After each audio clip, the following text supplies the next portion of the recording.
Why is healthcare so expensive in the United States? People ask me that all the time. Say, Justin, why is it so expensive? And it's there's a lot of reasons.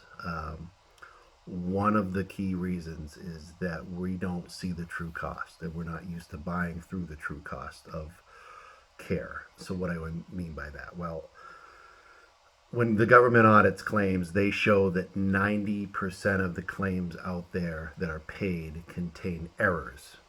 And the problem with that is that, errors can happen, we get it. But 80% of the claims that are paid by commercial payers are automatically adjudicated. So that means that the bills are wrong and nobody's looking at them.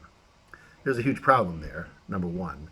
Second, and probably the larger contributor here, is that we're used to buying through these intermediaries, which are otherwise known in the industry as PPO networks, preferred provider organizations.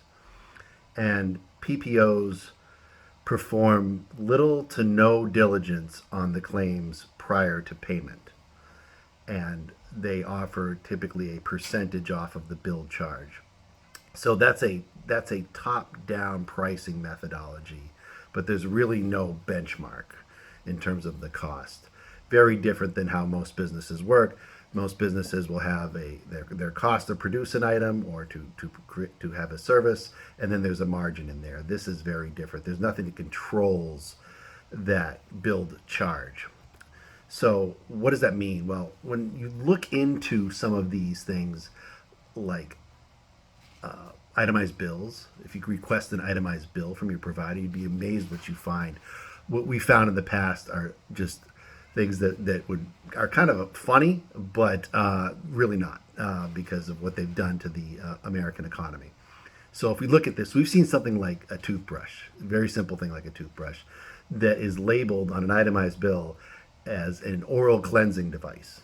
Okay, and we've seen the charge of that be upwards of $1,000, over $1,000 for the toothbrush. I'm pretty sure it's not a solid gold toothbrush. Here's the problem: the PPOs, they're going to get a 25 to 50% discount off of their charges, which they will tout at their insurance renewals, the value of their network. But what's the value in paying $750 or $500 for a toothbrush? It just doesn't make any sense. We've seen other things like neck support pillows be labeled cranial support systems, and those are in the neighborhood of $500 for charges. Some of the more laughable ones that we've seen, not nearly as expensive, but in the neighborhood of $75, are things that we've seen called mucus recovery systems, which is, when you really dig into it, is a box of tissues. Unbelievable. And we wonder why healthcare is so expensive in the United States. This might be a contributor to that problem.